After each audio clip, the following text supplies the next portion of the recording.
Day 3 of the 4-day series final has been completed, and there's definitely a fight back from the Lions from a very similar spot to what they found themselves in on day 1 when they were wickets down, not a lot of runs on the board, top order collapsing, and then finding a way for the bottom order to kind of revive the match and put themselves into a strong position.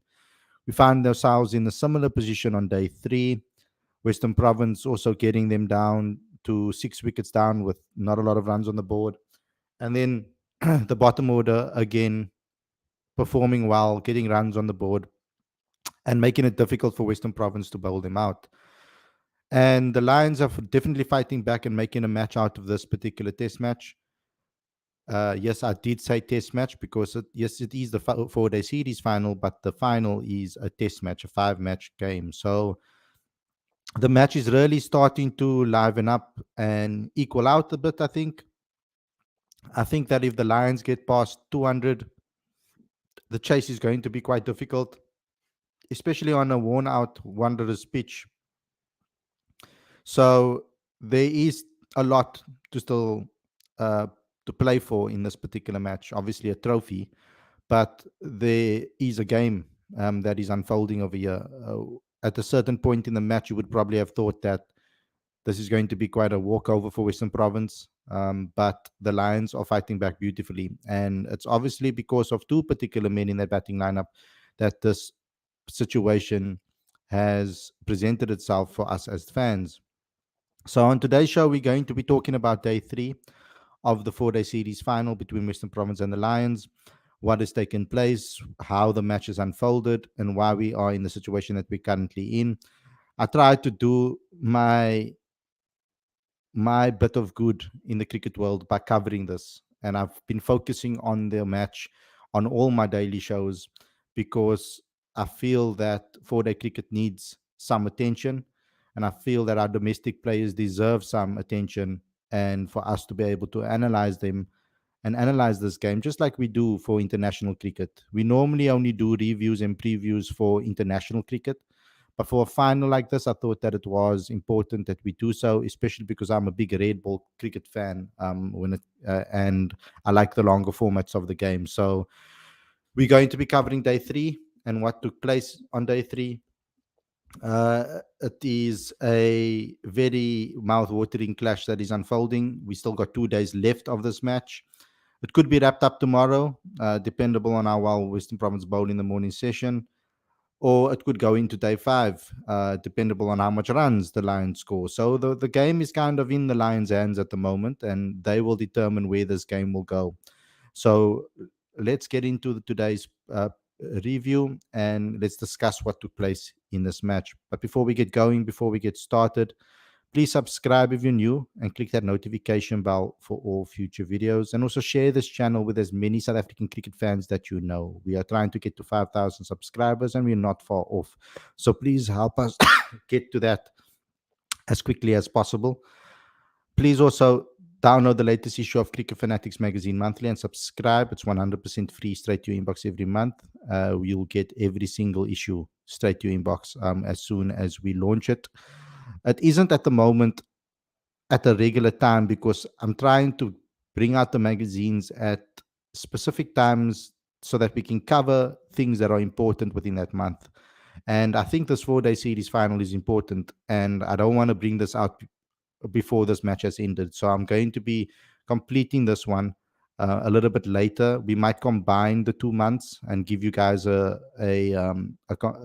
issue that will basically cover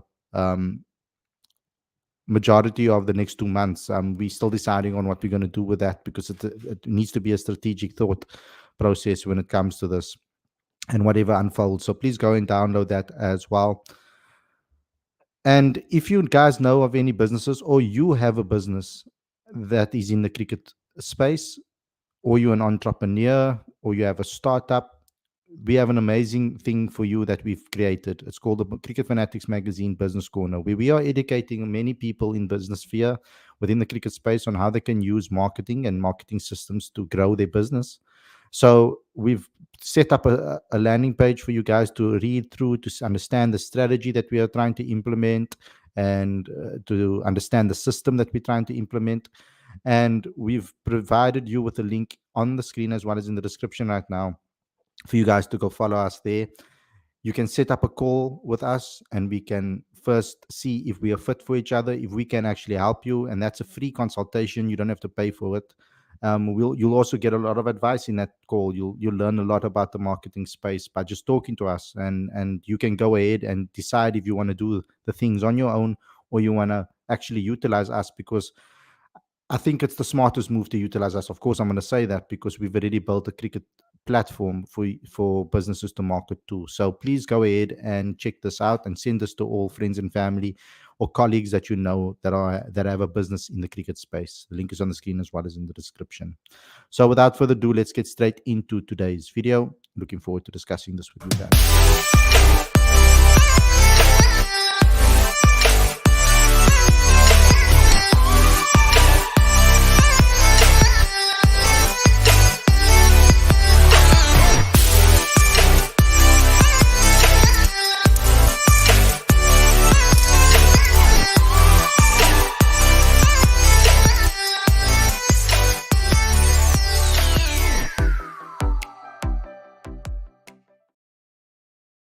Very good evening. Welcome to Cricket Fanatics Magazine. This is your review show. I'm your host, Khalid.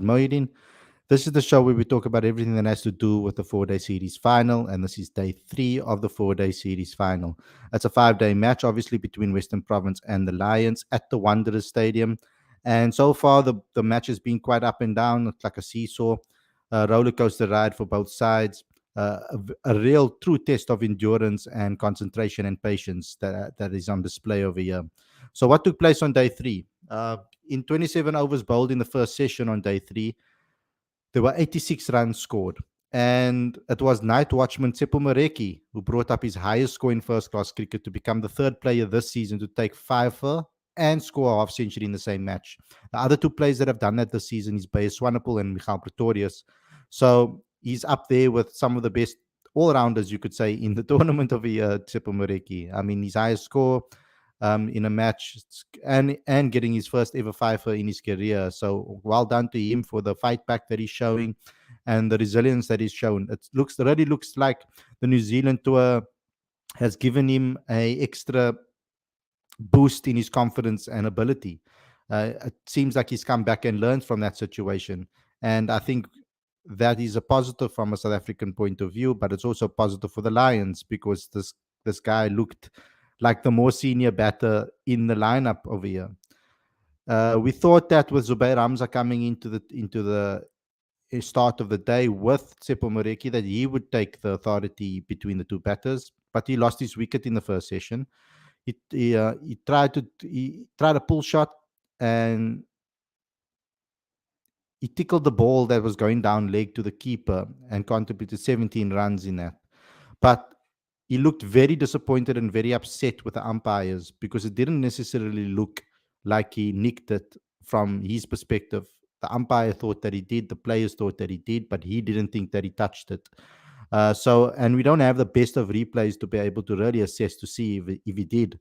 And he was very upset and had to walk off. But despite whether it was out or not, I still think that he should have never put himself in the situation to even be dismissed like that. It was a poor shot to play, particularly to that delivery. Then at that point, the home side took a 9-run lead into the lunch break. So at least they got into the lead by the lunch break. Dane Patterson was the one to dismiss MOREKI after lunch. He scored 57, obviously, and he took the Lions to 102 for 4. And then Ryan Rickleton was the next to go. I thought that this would be the innings where Ryan Rickleton can really stamp his authority. And because it's a televised game, you could show the world or show South Africa how he can really bat for the guys that haven't watched him play red ball cricket. And the funny thing about his dismissal is that he didn't offer a shot and he was given LBW. But when I saw the replays, it looked like it was hitting missing off stump. It didn't look like it was going to hit the stumps. But I think that didn't help him that he didn't offer a shot. And I think the umpires thought it was out and they gave him out. It was a bit unfortunate a bit of an unfortunate dismissal for him. And he was out pretty quickly.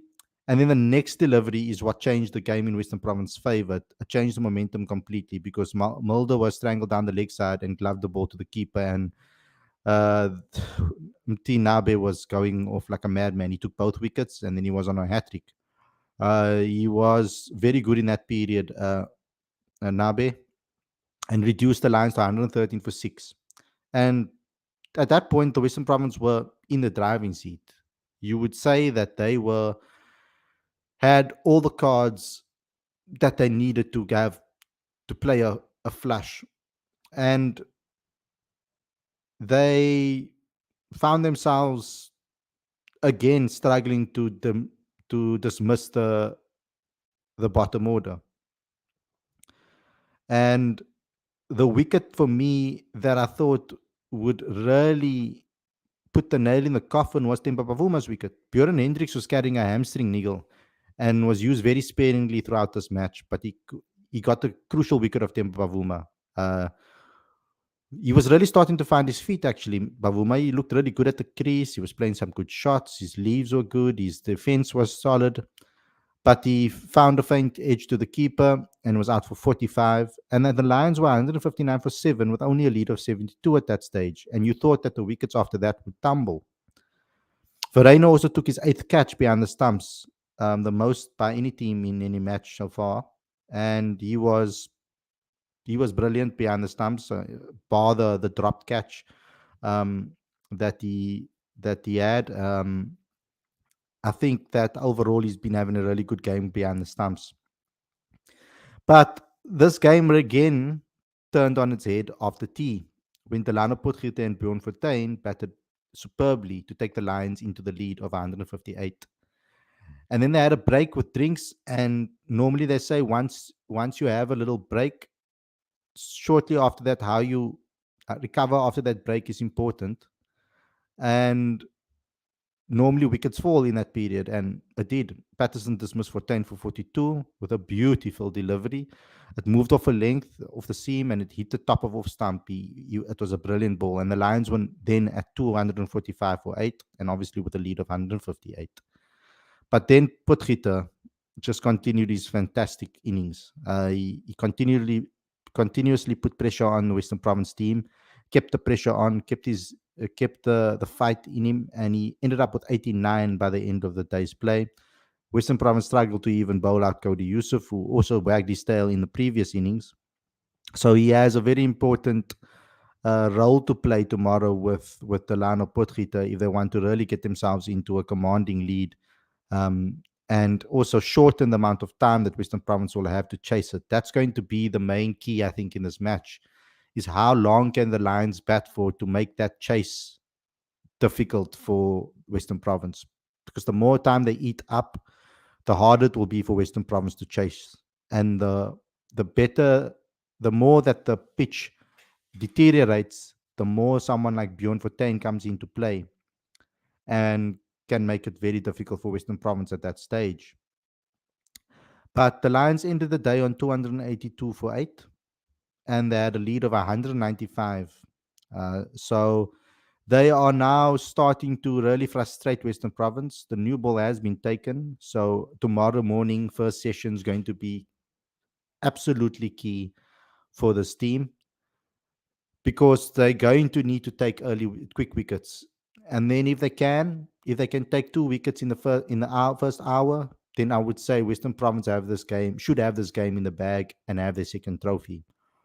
But if they struggle tomorrow, Delano gets 100, Cody Yusuf gets a 30 odd, Malusi Sapoto gets a 30 odd, and they end up with 250 roundabout there, we can really start to say that it's going to be a difficult chase for Western Province, especially if they can drag it out till about lunch, till midway between lunch and tea.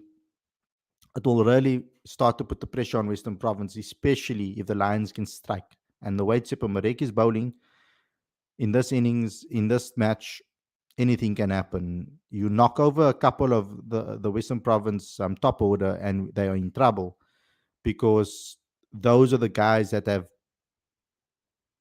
managed to solidify a majority of their wins in this particular 4-day series. So it's going to be a very interesting game towards the end. It all is riding on Delano Potgieter and what he can do tomorrow, and then the tail. So Western Province, Dane Patterson, I hope Bjorn Hendricks can maybe do something overnight, get a good massage, put on some deep heat. I don't know what he wants to put on, or strap his hamstring nicely so that he can at least give some overs tomorrow and try and be very dangerous. I thought that he should have went around the wicket a lot more, particularly to the right-handers, so that he could ensure that the slips are in play and points in play, etc. Because those type of things make a difference in the match, um, and that keeps the pressure on them as well because he is hitting his line and lengths very well at the moment. Him and Dane Patterson. I've been very impressed with Dane Patterson. The guy's bowled over 40 overs in this match so far, and he keeps on coming back and taking crucial wickets. And I mean, 5 wickets in the first innings, and in this innings already he has 3, and he hasn't conceded much either. 43 runs he conceded in this innings, and in the last innings he conceded only 31 runs. So he's really bowling phenomenally in this test match final, in this 4-day series final. So that's the match situation currently and where things are sitting at the moment. The match is, I think, at the moment, for me personally, evenly poised. I think that it can go either way right now. And I think that first hour tomorrow will really start to reveal how this match is going to pan out. Kani says, Khalid, Delano Potgieter is very underrated, looks quicker than Rwanda Swat. We have plenty of all-rounders in Janssen, Delano, Mulder, and Pretorius. Yes, we do. We got quite a few that have performed well this season. And Bayes Swanepoel can maybe be thrown in there as a bowling all-rounder as well, I feel. The guy has also been very, very good in another season where he's been in the top wicket takers in the country. He's obviously played less games than the likes of Bjorn Fortuin. That's topping that list. So he's bowling really well and looking really good as well, and putting in some performances with the bat too. The all-rounder department is something where South Africa were always trying to enhance and improve and to try and find the right talents. And I think at the moment, those all-rounders are starting to show themselves and start to rear their heads. And what I like about it is that some of the younger guys, like, for example, Mapungwan, who's 23, they have time still to develop because of the guys that are already playing for South Africa. So we're sitting in a very good situation and circumstance at the moment, I feel, when it comes to domestic cricket and players coming through. That step up is going to be important, of course, and whether they have what it takes to make that step up, that's going to be the key. Now, Delano's 89 is very important, and a 60 in the last game, or 80 in the last game, 81 in the last game, is very important because of the bowling attack that he's bowling against. Uh, yes, some deliveries you can see still hassle him, and he has been quite lucky in certain cases where Dane and Bjorn could have possibly taken his wicket. But to face those two isn't an easy task. They are bowling beautifully at the moment in the series. They've been bowling well all season. They are missing Nandre Berger, Western Province, though. That extra bit of pace would have, I think, Lions wouldn't have been able to handle that if Nandre was playing, in my opinion, based on the performance. But that's easy to say now that it hasn't happened. Lawrence saying Delano have an absolutely stellar game, showing off his all-round ability. Been really impressive. Moreki also having an excellent game with a 5 and a 50. Lawrence saying we unfortunately need to speak about the poor officiating in this match. clear daylight between bat and ball. Look at the bowler, Mampangwana, he already appealed. The umpire then made an absolute howler when giving out Ryan. Ball would have missed off stump. I think so too. Um, we've seen poor officiating since SA20, and umpire Stephen Harris seems at the center of it. Lawrence says Lions just ahead in this game. I'd say runs on the board in the final, especially when the wicket will keep on deteriorating, is always a positive. Scoreboard pressure on Western Province. Yes, definitely is. And the more runs they pile on, the harder the chase will be. As simple as that. I know it's basic and obvious, and you guys are going to probably be sitting at your screens looking at me and saying, duh, Khalid. But yeah, the more runs they score, the harder this chase is going to be, because particularly they're going to be eating away at time as well. The more they eat into day 4, the harder obviously it's going to be for Western Province. It's as clear as that. So Western Province have a very, very important, very, very, very important day tomorrow. First hour is going to be crucial to the match. They need to utilize that old new ball and get the last 2 wickets quickly. That's going to have to be the approach. Matt 92 says he's not very injured. Yes, he had a niggle, and that's why he's missing out on this match. Apparently didn't want to risk it because they're obviously going to utilize him in the T20s, and he also has an IPL, so probably he didn't want to risk it as well. Matt 92 said I'd add Simmons to the list of all-rounders. Yeah, Simmons is good, and I've ranted and raved about Simmons before. My only concern with Simmons, with Kyle Simmons, is that when the pitch is turning, he's brilliant.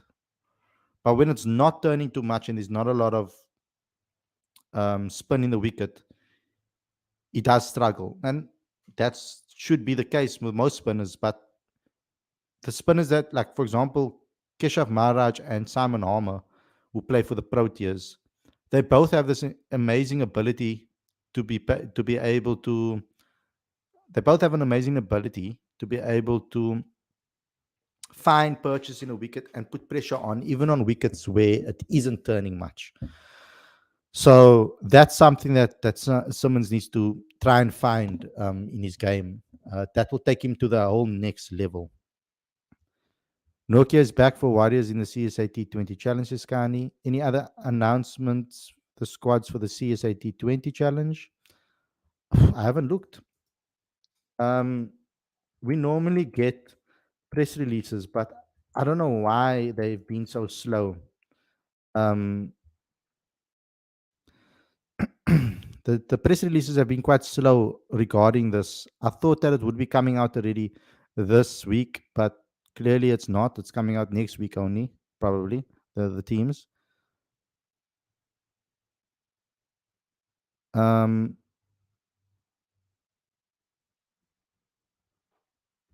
don't see anything about the T20 squads that have been announced from any other teams so far. I thought that the other teams, for example, the Titans did it. They released their team quite early now because they're not in they're not in the 4-day competition, so they can. Let me just do a quick search for you guys on their social medias, because that's probably the best place for us to be able to see it. Come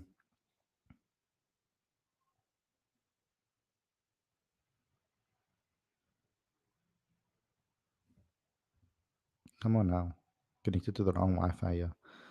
Let's see if the Warriors have put up anything. I see that they showed this picture of Andrik Nokia, so he's back in training again. So that's brilliant. So hopefully he'll be available. They say so. Right there, Andrik Nokia back in action there, training for the Warriors. So brilliant from that perspective. They haven't released their squads yet, the Warriors, though. I don't see them announcing their squads yet. So we'll have to wait for that to happen. But at least we see Andrik Nokia back in training, which is brilliant. That is brilliant for South African cricket, definitely. And he'll be back for the Test series then. If he's playing in the CSA T20 Challenge, then he's definitely going to be back for the Test series, which I am excited to see, of course. I'm going to go to the Dolphins quickly and see if the Dolphins have released anything on their side on social media.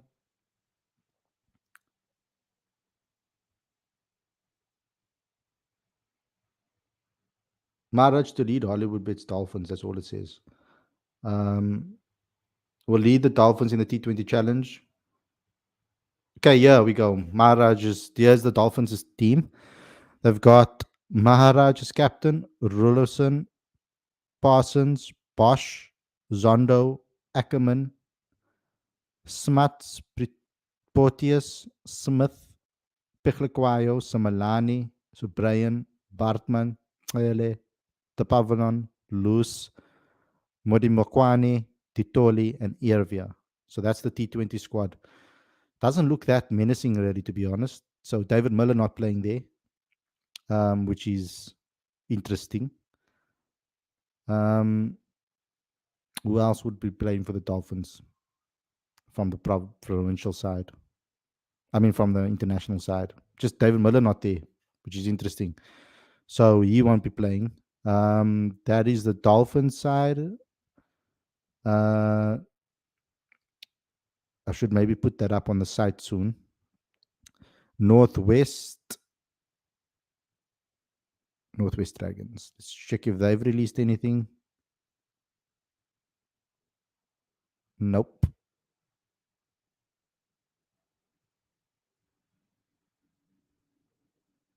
Nothing on their side. Who am I missing, guys? Lions, okay, playing now. Western Province playing now. Dolphins, I've said. Titans, I've said.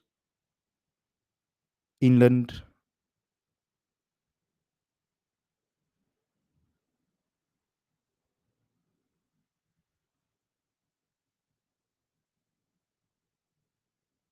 Okay, they don't have an account.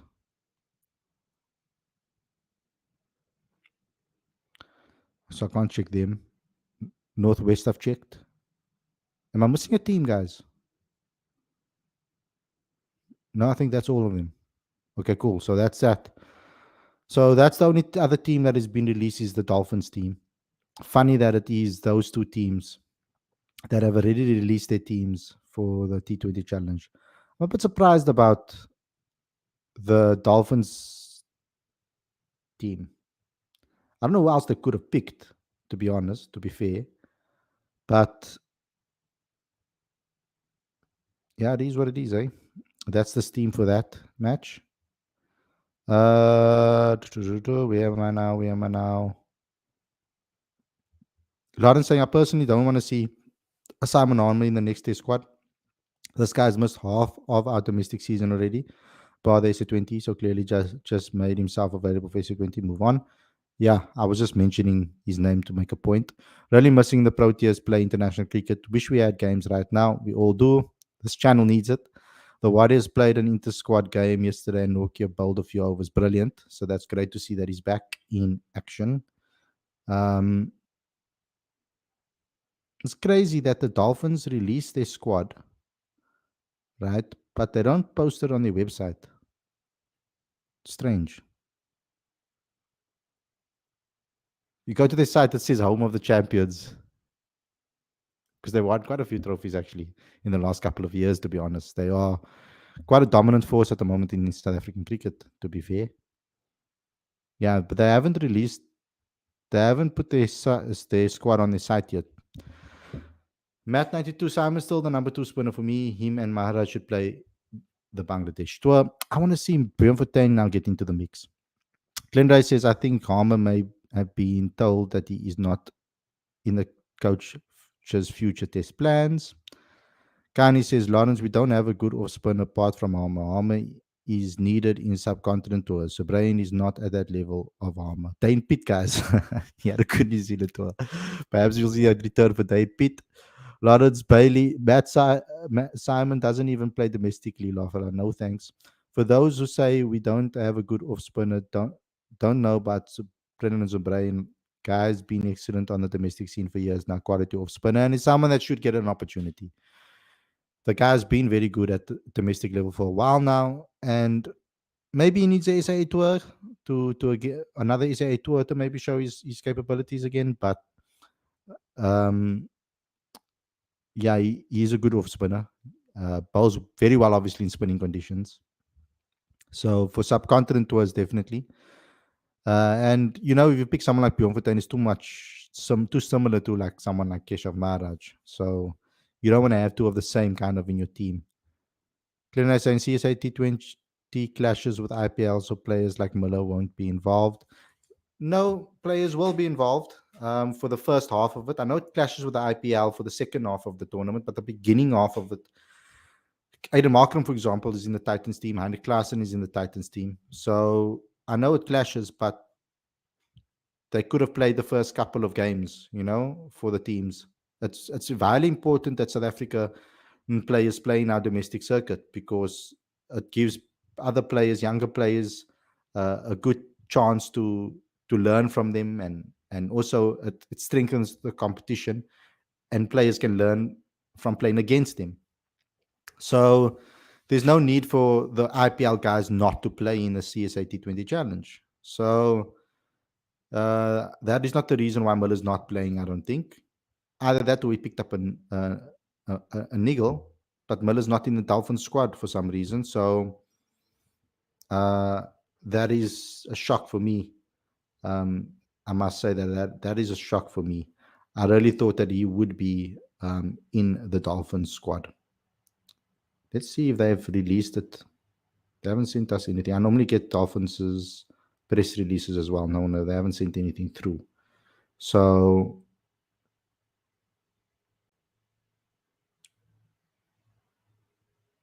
yeah, like I'll read out the names for you guys again. Maharaj is captain, Rulofson, Parsons, Bosch, Zondo, Ackerman, Smuts, Porteous, Smith, Pichelquayo, Simalani, Sebrayan, Bartman, Kele, Tapavlan, Luz, Modimakwane, Titole, and Ervia.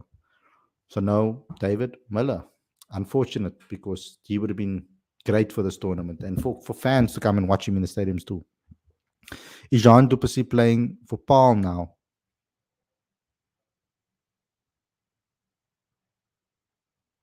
Not that I know of.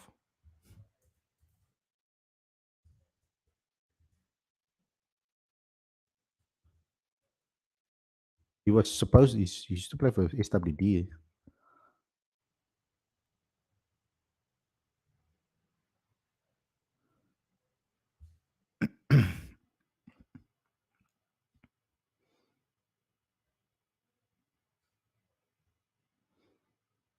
Interesting. I think he is.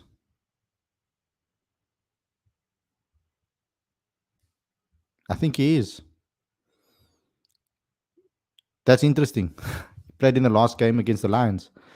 Prashant, I think Quentin de Kock needs to perform well in IPL to get into SA squad. Brave call there, bro. I mean, there are a lot of people that are on the fence with regards to whether he should be selected for the World Cup or not. Kani says, Khalid, what happened to Marco Murray? He's piling up runs in second division. Definitely a better batter than some of the first divisions. There was a period where he went off the boil a bit. But let's see him in Division 1 and if he can keep up what he's done in Division 2 in the Division 1. So Lawrence saying, so both Miller and Quentin de Kock opting out of the CSA T20. That's very interesting since every other Protea will be available. Riza and Rassi will also cut their PSL short for the T20 comp. Interesting. Don't know if maybe Miller's carrying a niggle or something. Khalid Parsons as all-rounder will be useful in the subcontinent. Down the line in the future, maybe. Jean Duplessis played for Paul on loan for a game. I saw him play for Paul in the 4-day. Correct, John made a mid-season move to Paul. Interesting. He's taking up Steven van Sale's contract, who retired after the last game. Oh, okay, cool. Brilliant. So there we go, Jean Duplessis. Could have, I think I heard the rumors about him possibly playing for Namibia, maybe. And I hope that that's not true because he's a talented boy. And I think he should play for the Proteas one day. I think he has all the talent in the world. He just needs to be able to keep consistency and prove that he can make that step up to the South African side. So hopefully he can do that at Paul. Um, it's a it's a good signing for Paul, must say. Jean Duplessis is a top player. Let's see what he can do in Division One. If he can play with the same consistency, he scores big hundreds in the Division Two. So let's hope he can do that with the same consistency in Division One. That's going to be the key for them. Because Paul's not having, Boland's not having a great season at all. Uh, they're really struggling. Struggled in the One Day Cup, struggled in the 4-day series. And it doesn't help when your star players also out of form and don't have confidence. So, yeah, I don't think they'll get relegated. I think that will be England. I feel sorry for England because they kind of started the season pretty well with Grant Morgan as their coach, and then suddenly he left quite suddenly. I don't know what happened there. No one knows. So quite shocking, that move. It really derailed their season, I feel. It really put them in a difficult space because Grant Morgan, I feel, is a very, very good coach. Remember, we did that exclusive interview with him on this channel, and we got to hear what his mentality is like and how he thinks about the game and how he speaks about the game. I was in awe almost listening to him, the way he thinks about all the details and his approach and his mentality towards games. And I think he's a remarkable coach. So I think it's a very, very massive blow for them. Lawrence saying Poland cricket is in a mess right now. Yeah, at the moment seems to be the case. Really does seem to be the case. It's a shame because they got a very talented team. And at the beginning of Division One, I had high hopes for them as a team. With the signings that they made, I thought they made some excellent signings. KP, Janaman Malan. I thought they made some great Peter Malan. I thought they made some great signings, and it's just unfortunate that their star guys are not necessarily coming through and doing what they do. I mean, Janaman is struggling at the moment, and I don't know what it is. Can't put my finger on it. But there must be something going on there because the Janaman we saw at the Cobras is a completely different player. Lawrence says a lot of boardroom politics going on and it's showing on the field. Okay, I don't know firsthand over there. I'd have to speak to the people at Paul to understand what's going on there. Yeah, so we've covered day 3 of this test match of the 4-day final. Like I said, personally, I feel that this game is evenly poised right now. Going into day 4, it's riding on the Western Province bowling attack and on Delano POTGIETER right now, this game. Obviously, the Lions are in quite a good position with still 2 wickets to spare and Delano on 90. So, or 89. So, yeah, he has a big game tomorrow. And it would be good to see 100 actually in a match, in the final. It's going to mean that the Western Province boys are going to really have to step their game up and perform. And they've done it in the One Day Cup final where Calvarena and Michlali Mapungwana scored hundreds to basically win them that game. And Western Province is going to need their top guys to do the same in this match. They've got an extremely talented top 6 in this particular game. And they should be able to comfortably chase down 250. And I think that's probably going to be the aim for the Lions to get to 250. Anything more than 250 is going to be a very difficult chase. Western Province, of course, are going to want to pull them out for under 250. That will probably be the aim. So they're going to need to rest up, get their physio treatments, and really be refreshed tomorrow morning because that first session, like I said, is going to be absolutely crucial. Thanks a lot for tuning in, everybody. Hope you enjoyed today's show. Don't forget to obviously subscribe to the channel, click that notification bell for all future videos. Thanks a lot for tuning in. I hope you have a great weekend. I'll speak to you guys very, very soon. Stay safe. Enjoy the rest of your evening. Peace out, everyone.